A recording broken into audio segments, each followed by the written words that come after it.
Hey guys, how's it going? I just wanted to make a quick video, hopefully it's quick, about our dispersal. So it's coming up. We are now full, and so I'm going to post a message board post, and it's going to have the exact start time and everything. I first want to discuss it or bring it up for discussion in the Voxer chat, especially with the three newest guys officially being added to the league today. So, first things first, everything is going to be taking place on the MFL page, and it's going to be under auction. So, that's under 4 owners and then auction bid. Currently, I can't do it because I'm locked out, and also we don't have an auction running right now. But that's where all of the bids will be made. Each of the owners involved will have $1,000 in which to bid with. And once we get to the end of the auction, if you have not spent all your funds, that money is gone. You do not get to carry it over. Reason being, we have 17 owners who are not in the dispersal, so it's just doesn't make sense for you to keep those leftover funds. So spend your money. I will, on the message board post, I will include a link to the dispersal player pool, which you can see here. You guys, I'm certain you've seen it. So it's got all of the picks, which turn into cash. So I want to explain this part as thoroughly as possible right now. So in order for me to have taken all of the rookie picks and created players in the database, it would have used up over 120 of our slots. And that's fine. I would have been happy to do it. However, we also have 120 players that come into our Devi player pool every year. And the thing that goes along with that is that MFL limits us to 200 players that I can create each season. Would they have all fit in? Likely.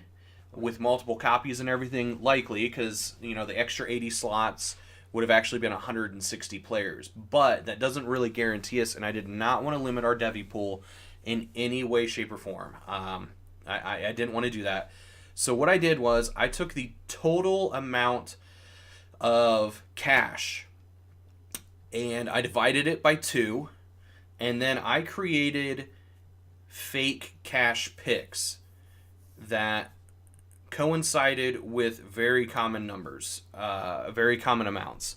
So basically, like, we had a $12 one, a $13 one, several $14 ones, and these are each of the copies. So let's scroll to the big amounts. That's where it really kind of starts to take shape and make sense. So our 2 biggest are 308. Here is the catch.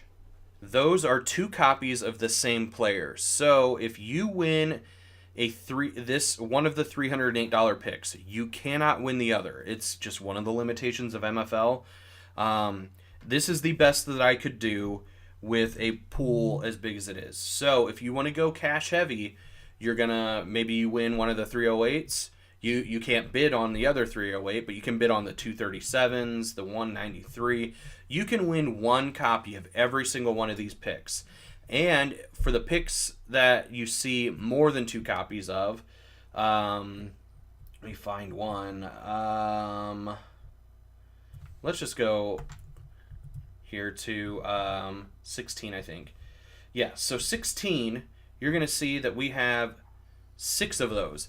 That means that I created 3 different $16 picks, and then you double them, and then you got 6. So you were able to win 3 of those. It's got to be the right 3. It can't be copy A of one and copy B of that same one, but you can win copy A of one, copy B of another, copy A of the third, or whatever.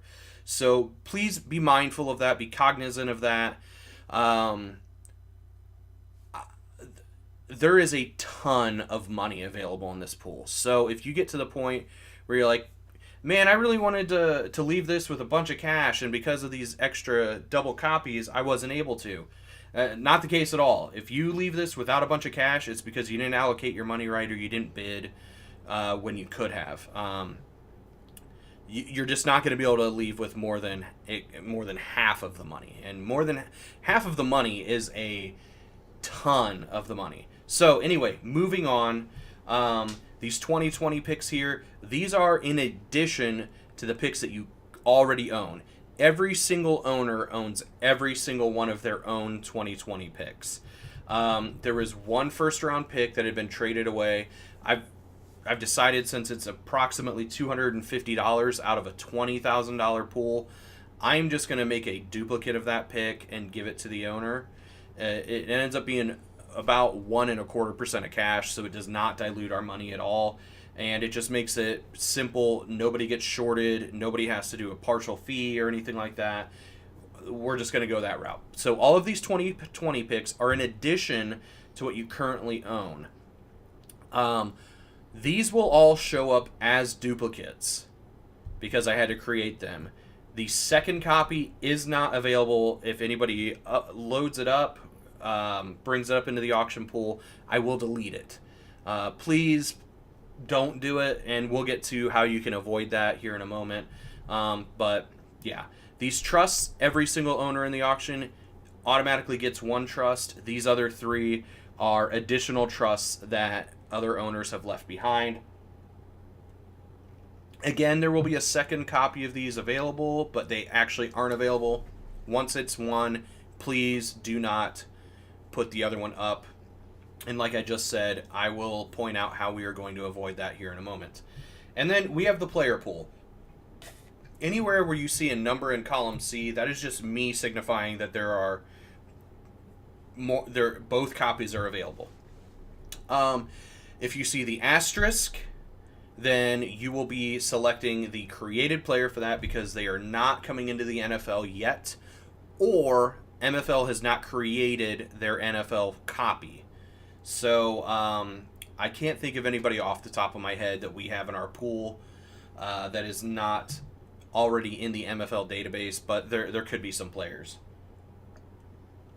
So, for instance, Dwayne Haskins, of course, everybody knows that he is in the NFL draft. He has declared.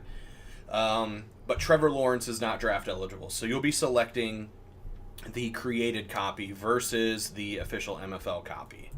MFL will not allow us to have two of the same player available at the same time. So just be cognizant of that. Access and refer to this sheet frequently. We end up having 700 and some, let's see. We go to 754 minus the first row, 753 available players, picks, or trusts, or cash. So this is going to be lengthy. And here's what I want to do. On this sheet, first of all, don't pay attention to the other two tabs. That is if we were doing a snake. We're not doing that. So those will be deleted by the time we actually do this. So column C is going to be renamed nominated by. And then all these numbers, I'm just going to go ahead and move over to column D or E because they're not really all that important. And here's what I want you to do. When you nominate someone, let me pick out a team that's in it.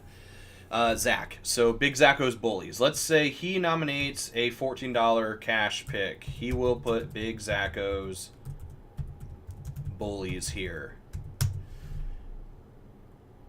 And that will help us know if a copy has already been put in there. So here's the important thing. So there are players. I'm going to go down to Phil Yurkovic because I know that